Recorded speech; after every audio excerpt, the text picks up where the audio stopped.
Nggak ada yang sangka justru lagu duetnya Nela Rega Rano Karno yang Jangan Lagi Kau Menangis Untukku itulah yang booming dan ngetop, meledak, langsung blues.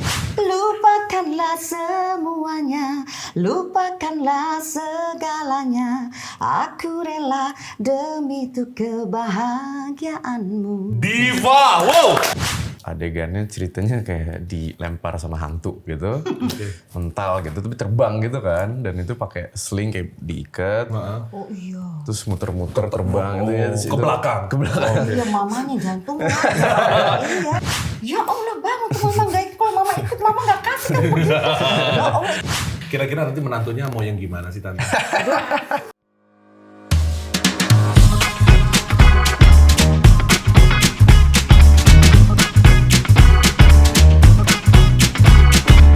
Macam betul aja. Di depan aku sudah ada 2 generasi, ya kan? Ini generasi kita, yang milenial. Oh maaf, saya Gen Z. Oh gitu. Dan kemudian ada era kejayaan di masa itu. Tahun berapa sih Tante? 80-an ya. 80-an. Nela Regal dan Irsa Dila. Tepuk tangan guys. Tante, tahun 80-an di era itu jadi artis adalah sesuatu yang sangat luar biasa. Ya. Boleh diceritain sedikit Tante, gimana sih waktu itu hingga akhirnya Tante masuk di dunia entertain? Enggak sengaja ya, padahal aku tuh cita-cita jadi dokter. Enggak ada kepikiran jadi penyanyi, jadi artis. Oke. Cuman aku hobi nyanyi memang dari kecil. Jadi aku suka nyanyi di kamar mandi. Kamar mandi tuh kalau mandi bisa 2-3 lagu gitu kan. Terus zaman dulu kan ada Vina Panduwinata baru datang dari Jerman. Aku tuh seneng bener lagunya. Nah aku lagi nyanyi-nyanyi, datanglah Idang Rasidi, Bang Idang. Kalau pernah tahu Idang Rasidi, dia tuh pianis jazz. Zaman-zamannya bapaknya Indra Lesmana tuh, Jack Lesmana kan. Nah dia tuh abang angkatku lah ya. Dia suka main di salah satu hotel lah ya. Jadi dia pernah ke rumah. Dia bilang sama bapakku, Om, itu siapa yang nyanyi Om? Itu si Nela lah itu. Bapakku kan betel kan. Iya, Medan kali. Medan kali. Itu si Nela lah, cucak rawa saya. Kenapa kau? Kata, enggak kok suaranya bagus ya Om ya. Kata, macam Olivia Newton-John zaman dulu. Dipanggil lah aku, ditanya. Aku suka nyanyi, suka dites nyanyi-nyanyi. Sudah ikut abang aja lah yuk ke studio gitu. Dibawa aku ke studio, dites di studio musika, di ini dites. Jadi aku lebih banyak faktor luck ya. Tiba-tiba produser langsung mau dikontrak 4 album. 4 album? Iya, terus aku di zaman gini. itu? Zaman itu aku SMA, mau naik kelas 3. Aku gini, kok aku nyanyi dapat uang ya gitu kan masih. Sama bapakku, mamaku. Jadi aku tuh nggak ada yang ini dulu ikut perlombaan apa nggak ada. Casting nggak itu. Ada. Langsung itu. Sudah jadi berjalan gitu aja sudah jadinya. Kita lihat ini ada albumnya, nanti taruh di sini ya. Kita lihat itu Tak Ingin Jatuh Cinta Lagi. Sumpah cantik banget zaman dulu. Tapi sekarang juga. Ya, ini. Tadi tuh seumur adanya Irsyad tuh. Harganya 2.500. Harganya 2.000. Ya, itu berarti masih yang tape kaset, ya? Kaset yang muter itu ya Tante? Waduh. 2.500 masih ada, itu udah naik kan Bang, ada 1.750. Oh gitu.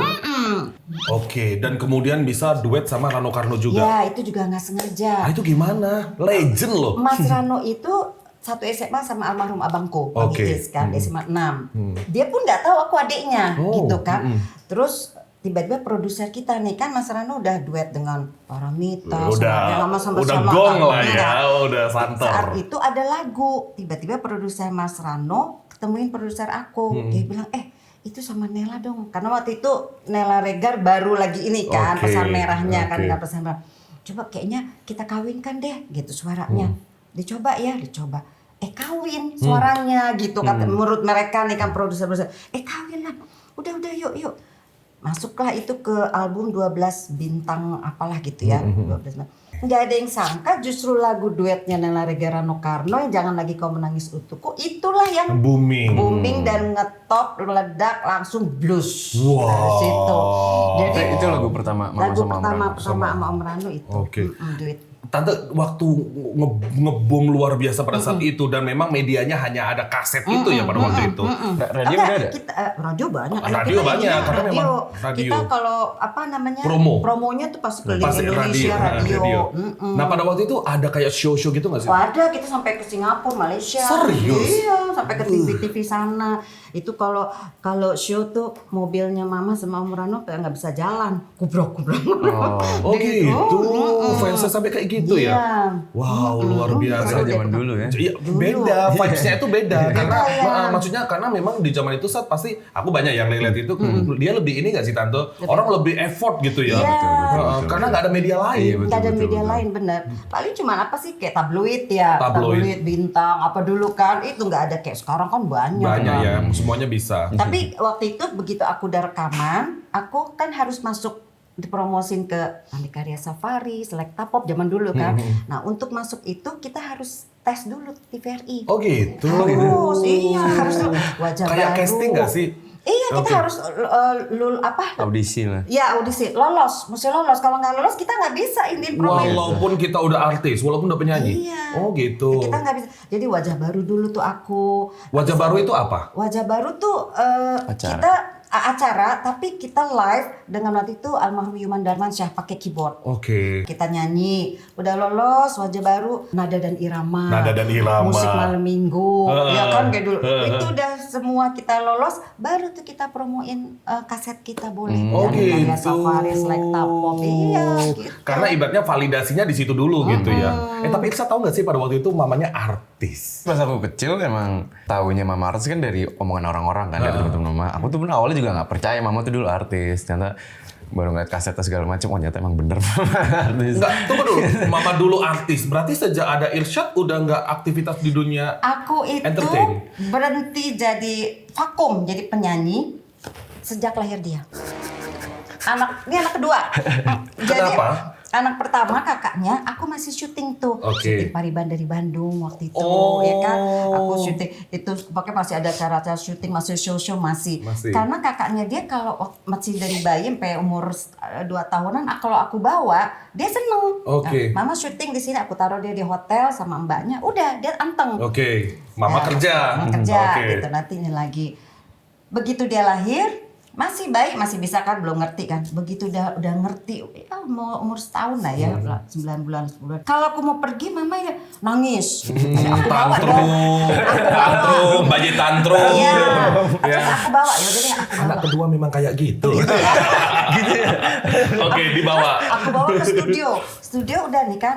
Aku mau naik ke ini ya, mau syuting gitu kan, Bus, ya. nangis gitu. Aku bawa ke tempat syuting, nangis. Jadi lama-lama aku kan nggak tenang ya. Oke. Ah, sudahlah. Dari situlah dia umur 1,5 tahun. Dia mau 1,5 tahun aku vakum. Vakum pada waktu itu. Karena dia cengeng dulu ditinggalin nggak Oh, bisa. ya Nangis ampun. terus. Ya, tolong dong sekarang dikembalikan masa-masa kemasan itu. Anda yang merenggut ternyata. Iya, matiin karir orang. Tapi pada waktu itu Tante bisa katanya aku sempat pernah dengar nih dari beberapa senior katanya kita nggak boleh salah take. Oh iya. Kata nggak, maksudnya artinya nggak ada retake karena memang kita kan ngabisi film ngerol, bener gitu. Iya bener. Oh ya ampun. Makanya kalau udah mau adegan nangis tuh dulu aku kan siapin dulu pokoknya. Nggak boleh, apalagi almarhum Bang Edo kan orangnya paling disiplin kan. Diam kalian semua. Nggak boleh fokus satu-satu, nggak boleh. Oh, buat kumpulin emosi. Kumpulin ya. dulu, pokoknya ini. Kau ini, dia tuh bener-bener pokoknya dia yang mengajari aku pertama sekali. Bang Edo. Bang Edo itu acting, dia yang percaya sekali sama aku. Padahal aku nggak ada basic Background acting. acting, aku Oke. nyanyi oke ya, acting. Tapi dia percaya benar aku bisa. Gini ya Nang, udah kayak bapak aku kan. Gini, kau bayangkan itu bagaimana, pokoknya kau yang membuat kau sedih. Jadi aku diam. Perlu berapa lama kau Nang? Nggak tahu Bang. Oke kita tunggu. Jadi semua suruh hening. Aku suruh cari mesti nangis beneran, nggak boleh pakai Nggak boleh tetes tetes mata, nggak boleh. iya memang mata merah, memang oke. Udah begitu udah mau itu, baru tuh Bang Edo ngeliat aku suruh kasih tanda kalau udah mau ini aku get apa-apa gitu kan. Udah baru. Oh, Nggak boleh ulang. Kalau ulang kan juga feel-nya Emosinya kita ya, emosinya beda ya. Kalau dulu kawinan aja kita bener-bener kayak kawinan. Serius. Serius aku tuh pakai Adegan bulan, kawinan ya? adegan kawinan. Itu di Hotel Tiara Medan aku beneran pakai bulang, beneran kayak kawinan. Setnya semua, ada gondang 9 tamunya, semuanya sampai 600 orang. Serius? Yes. Serius, benar itu. Sampai sini aku kawin lagi pakai bulang lagi. 2 kali kawin. Kalau sekarang itu kan kita lebih cincai ya, lebih santai, lebih permudah lah. Udah gitu kayaknya nggak ada sutradara yang keras sekarang. Ngalami nggak sih sekarang? Jangan disebut namanya. Sempat ngerasain tapi ya itu yang justru ngebentuk sih. Iya. Ngebentuk ya, waktu 2000-an dulu ya. Betul. Kalau sekarang aku beberapa cerita sama teman-teman produser katanya nggak bisa kayak gitu lagi. Gen Z, dibentak dia langsung ke Bali. Kalau dulu biasa ya Tante ya? Iya, itu kalau ada yang nggak ini, tapi biasanya kalau yang peran utama nggak boleh terlalu kenceng karena kan takut hilang ininya. Cameo. Bukan cameo, yang secondnya misalnya jadi adikku atau apa. Itu kalau nggak ini bisa Digas, dibentak ya. Iya, bisa. Ini gitu. Sama juga nyanyi juga gitu rekaman. Zaman dulu kameranya gede-gede banget. Iya. Oh iya. Kameranya gede-gede baru yang kayak roll itu nggak sih? Kalau sekarang itu lebih kecil-kecil tapi berat semuanya. karena effortnya kan luar biasa kan di zaman dulu. Dan zaman itu memang kalau artis ya artis bener. Bisa nyanyi, bisa acting, ini segala macam. Memang tuntutannya harus seperti itu ya Tante ya. Karena kadang di film juga harus sambil nyanyi Iya, gitu. aku di Paribas ada sambil nyanyi tuh. Iya kan, nyanyinya. kayak gitu. Ada nyanyinya. Rekaman juga sekarang begitu. Dulu rekaman pakai pita. Iya. Ganti pita, ganti gitu. Yang 18 track, 24 track gitu. Lebih dulu mah lebih. Tapi memang diakuin sih old but gold. Betul. Itu harus kita akui karena memang mentalnya bagus, kualitasnya memang terpilih kayak gitu. Beda sama kita yang viral jadi artis. Viral ya, Karena viral terus jadi Karena kayak sekarang gitu. medianya banyak. Iya. Kayak dulu. Kalau Ifsat sendiri pertama karir tahun berapa sih kemarin? Setelah aku lulus SMA itu 2015. 2015. Gimana Tante? Itu ada nggak sih Aku campur nggak pernah. tangan? Enggak, ya Allah. Serius? Dia dulu kelas 3 SD. Oke. Kelas 3 SD itu udah diiniin. Emang dia dari kecil emang sering di itu lihat Sama casting director. Iya, yang pokoknya kita pergi kemana. Ini tante anaknya gitu dari kecil Iya, dia. gitu. 6 tahun dia iklan Garuda dulu. Iklan tuh dia, iklan. Dia mau, itu tebar pesona, manis. Pasangannya cewek juga umur 5 tahun. Dia mah manis, kalau yang cewek itu nangis gitu. Kalau dia enggak. Kalau tebar pesona. Bisa mau apa? Mau ini, begitu pulang saya mau mobil. Aku nggak mau lagi. Capek gitu. Oh gitu. Nah, itu hasilnya. Tapi pinter ya, di lokasi dia Tebar pesona. good attitude ya. Yes, Oh keren. Pinter pers. Sampai di mobil dia ngambek. Supaya dia nggak ngambek, hasilnya tuh aku beli dia waktu itu zaman dulu kan handphone Nokia. Aku beli Nokia biar dia semangat. Gak mau lagi tuh. Oh gitu. Akhirnya sampai kelas 3 SD waktu itu ya ditawarin Soccer Boy. Iya. Sinetron Soccer Boy. Oke. Ada tentang bola-bola Tentang gitu. bola dia mau karena tentang bola. Dia kan pemain bola dia. Hobi bola Hobi juga. bola. Jadi Mau lah dia tuh jadi pemain bola peran utama sih itu dapat 5 episode ya. Iya. Mau bikin lagi Soccer Boy kedua dong. Oke. Nggak mau dia. Itu sampai orang nelfon aku. Kenapa nggak mau? Itu sampai produser nelfon aku tuh lagi di luar kan. Mbak kasih dong Mbak, jangan dilarang-larang. Saya nggak larang, anaknya nggak mau. Tapi hampir jadi pemain sepak bola. Hampir aku masukin klub kan. Iya. Klub. Oh, Sempet waktu itu ikut umur kayak- berapa waktu itu? Dari kecil lah sampai umur 13 ya, 14 tahun. Terus nggak jadi ya gara-gara cedera sih. Oh cedera. Sempat masukin dia klub sepak bola apa namanya? Arsenal. Tuh Oh kan. iya? Dia aku masukin. Di mana? Di Ciputat tuh. Di Ciputat situ. Iya, jadi waktu itu 4. SMA ngambil bimbel kan. Oke. Pulang sekolah. Terus dijemput mama ke Citos. Lagi Nongkrong. lagi belanja roti waktu itu. Oke. Tiba-tiba aku disamperin sama orang. Siapa? Kayak orangnya ngeliatin dari atas sampai bawah gitu. Terus Nyamperin mama terus. abis itu nyamperin mama. Itu ternyata dia seorang casting director di salah satu PH. Satu PH. Terus dia nawarin syuting-syuting. Nanya ke aku pikir aku tadinya nggak ngira dia, aku pikir kakaknya nih, Oh, kakaknya. gitu. Karena kakaknya waktu itu kan none Jakarta. Oh kan. iya, oke. Terus ya udah ditawarin syuting-syuting. Ya coba aja deh. Oke, akhirnya keterusan sampai sekarang. Itu lucu tuh nawarinnya. Aku bilang nggak mau. Isa tuh nggak mau. Nggak apa-apa deh Mbak. Ayo deh kita dinner yuk. Nggak mau, udah deh. Mendingan kakaknya aja. Dia nggak percaya. Ya udah ngomong sendiri ya. Karena aku tahu dia udah nggak mau. Nggak mau. Mulai dari SMP, SMA banyak ngejar dia tuh nggak mau dianya gitu. Aku nggak mau ya. Kamu mau jadi pemain bola udah. Udah diajak ngomong sendiri tuh si casting directornya ngomong sendiri. Tiba-tiba dia bilang, tapi aku ya aku mau deh, tapi aku tamat SMA dulu ya. Oh iya nggak apa-apa. Berkelas Anda ya. Oke, baik. Dulu ya. Oke. Aku kaget, mau dia gitu. Padahal sampai dia nggak mau dia. Karena mikirnya kan udah kehilangan cedera. passion. Terus juga waktu itu bimbel kan buat menentukan nanti jurusan mau kuliah ngambil di mana. Waktu itu juga masih bingung posisinya. Sudah tawaran pekerjaan ya kenapa enggak cobain aja. Oh, gitu. Oh bukan kesana sama mama ya? Ya itu juga. Emaknya kali udah kerja banting putar. Iya harus gitu dong ya. Pokoknya oke ini kesempatan gitu ya. Oke. Tapi pernah nggak sih udah berjalan lumayan ya dari 2015 berarti ya? Iya. Ada nggak sih bayang-bayang seorang Nela Regar?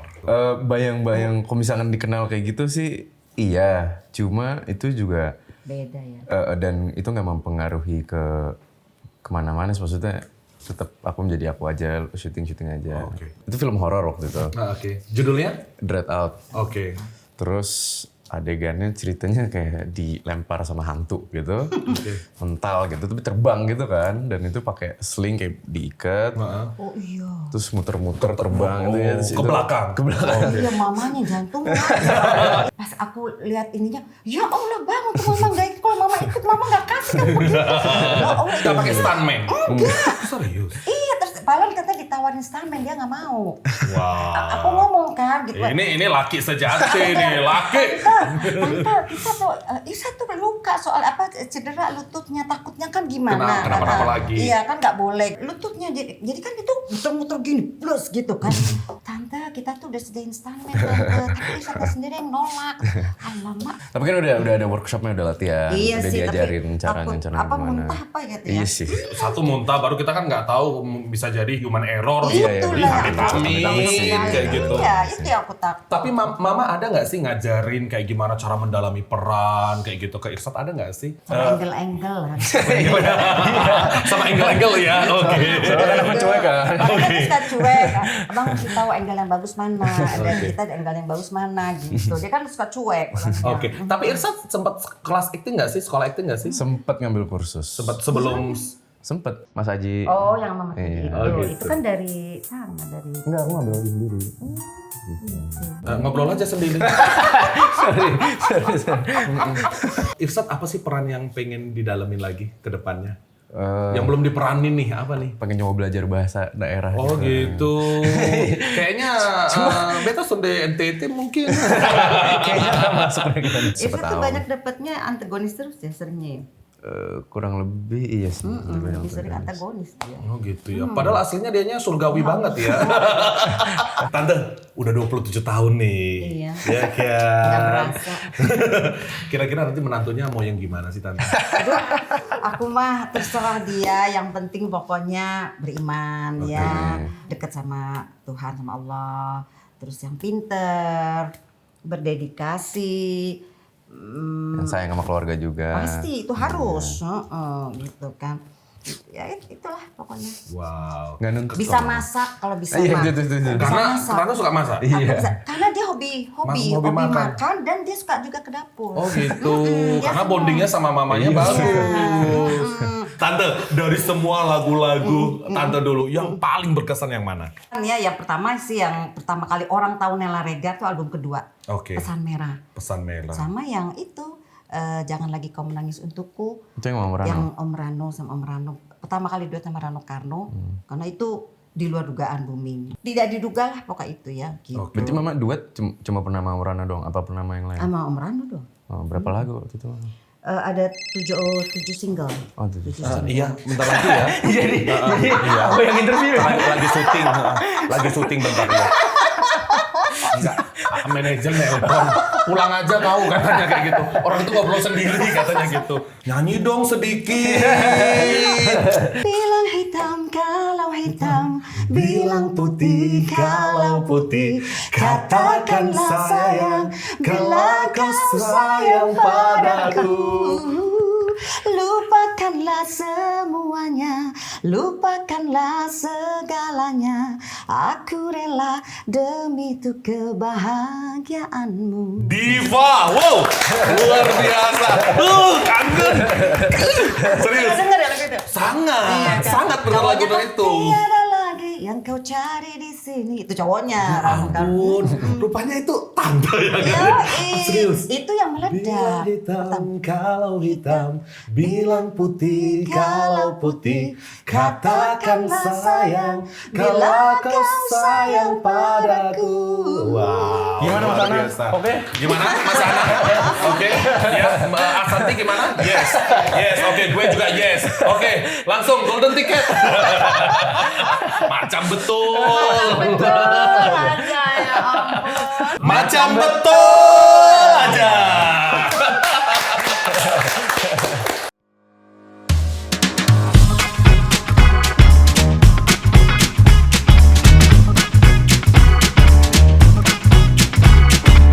Macam betul aja.